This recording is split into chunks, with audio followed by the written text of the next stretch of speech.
নমস্কার বন্ধুরা, রিতাস ডায়েরি চ্যানেলে আপনাদের সবাইকে স্বাগত। আজকে আমি বলবো যে মঙ্গলবার দিন অন্নপূর্ণা পূজা, সেই অন্নপূর্ণা পূজার দিন এমন কি করলে আপনাদের অর্থ কষ্ট, অন্ন কষ্ট, বস্ত্র কষ্ট কিছুই থাকবে না। তো বন্ধুরা, বাসন্তী পূজার অষ্টমী তিথিতে মা অন্নপূর্ণার পূজা করা হয়। অন্ন শব্দের অর্থ হলো ধান, আর পূর্ণা কথার অর্থ হলো পূর্ণ। মা দুর্গার আরেক রূপ হলো অন্নপূর্ণা। এই অন্নপূর্ণা পূজা 16ই এপ্রিল মঙ্গলবার। এই উপায়টি করুন, অর্থের কিন্তু কখনো অভাব হবে না। মা অন্নপূর্ণা অন্নদা নামেও পরিচিত। মা অন্নপূর্ণাকে বলা হয় অন্নদাত্রী, তিনি শক্তির অপর রূপ। মা অন্নপূর্ণার এক হাতে থাকে অন্ন পাত্র আর এক হাতে থাকে হাতা। বাসন্তী পূজার অষ্টমী তিথিতে মা অন্নপূর্ণার পুজো করা হয়। অন্ন শব্দের অর্থ হলো ধান, আর পূর্ণা কথার অর্থ পূর্ণ। নানান পুরাণ এবং গ্রন্থে দেবী অন্নপূর্ণার উল্লেখ আছে। নানা কাহিনীও প্রচলিত আছে মা অন্নপূর্ণাকে নিয়ে। এর মধ্যে অন্যতম হলো কাশী উপাখ্যান। রায়গুণাকার ভারতচন্দ্র দেবী অন্নপূর্ণার কথা উল্লেখ করে অন্নদামঙ্গল কাব্য রচনা করেছিলেন, যেখানে মা অন্নপূর্ণার মাহাত্ম্য কিন্তু বর্ণনা করা হয়েছে। এর সঙ্গে রয়েছে পৌরাণিক কাহিনী।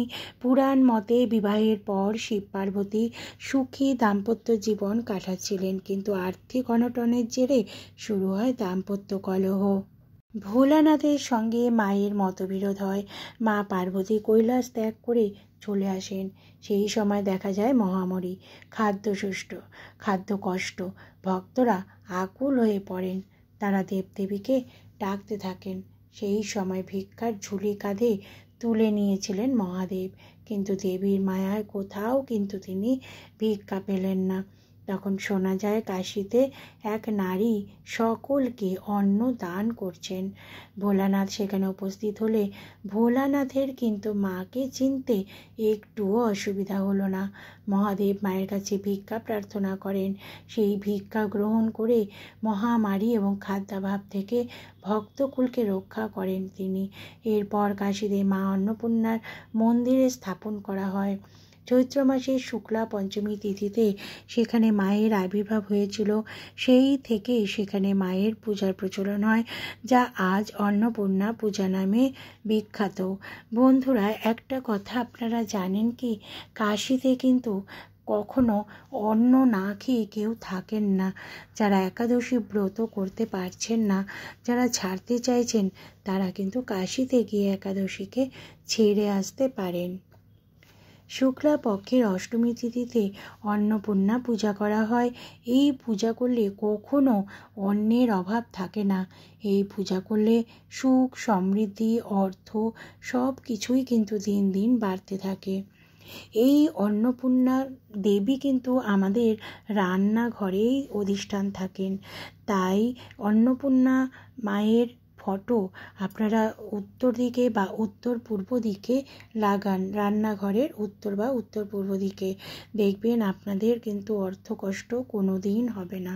রান্না করার সময় যখন শুরু করবেন, তখন মা অন্নপূর্ণার নাম নিয়ে শুরু করবেন। কোনো মন্দিরে গিয়ে কিন্তু আপনারা এই পুজো দিতে পারেন, বা বাড়িতেও কিন্তু আপনারা অন্নপূর্ণা পূজা করতে পারেন। এই অন্নপূর্ণা পূজা করলে আপনাদের কোনো দিন ভাতের অভাব হবে না। তবে হ্যাঁ, কোনো দিন কিন্তু অন্নকে অচ্ছেদ্য করবেন না। গরিব মানুষ আসলে তাকে দুটো খাওয়ানোর চেষ্টা করুন। দরিদ্র মানুষকে অন্ন দান করুন এই দিনে। বস্ত্র পারলে দান করুন। কিছু টাকা পারলে আপনারা দান করতে পারেন। দেখবেন যে আপনাদের কিন্তু অর্থ, অন্ন আরও বেড়ে যাবে। এই দিন একটা ঘিয়ের প্রদীপ অবশ্যই জ্বালিয়ে রাখবেন। ঘিয়ের প্রদীপ জ্বালালে কিন্তু আপনাদের বাড়ির নেগেটিভ ভাব সব কিছু কিন্তু কেটে যাবে। আগেকার দিনে কিন্তু দেখবেন সব সময় চালের ভাঁড়ার কিন্তু পূর্ণ করে রাখা হতো। তো বন্ধুরা, কখনোই কিন্তু চালের ভাঁড়ার কখনো কিন্তু কমতে দেবেন না। দেখবেন যারা নববিবাহিতা বধূরা বাড়িতে আসেন, তাদের কিন্তু পূর্ণ ভাণ্ডার দেখানো হয়। এই অন্নপূর্ণা পূজার দিন আপনারা অন্নপূর্ণা দেবীর সামনে চাল দিন। তারপর পূজা হয়ে গেলে সেই চাল থেকে 21টি চাল তুলে নিয়ে অখণ্ড হতে হবে, ভাঙা হলে কিন্তু চলবে না।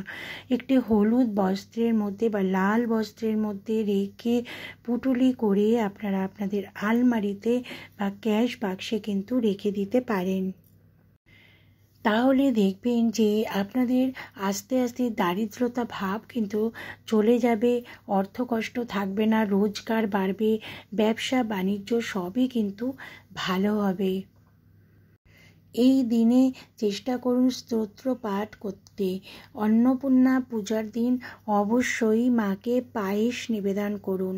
দেখবেন পায়েস নিবেদন করলে মা অন্নপূর্ণা দেবী কিন্তু বিশেষভাবে খুশি হন। বন্ধুরা, বাড়িতে ঘট বসিয়েও কিন্তু এইভাবে আপনারা পুজো পাঠ করতে পারেন। সামনে একটু পায়েস, ফল এবং চাল নিবেদন করুন মাকে। তারপর সেই চাল থেকে 21টি চাল তুলে আলমারিতে একটা পুটুলি করে রেখে দিন হলুদ বস্ত্রের মধ্যে। বস্ত্রটা কিন্তু নতুন হতে হবে। তো আপনাদের কেমন লাগলো আপনারা কিন্তু অবশ্যই জানাবেন। ভালো লাগলে অবশ্যই কিন্তু একটা বন্ধুরা লাইক করে দেবেন।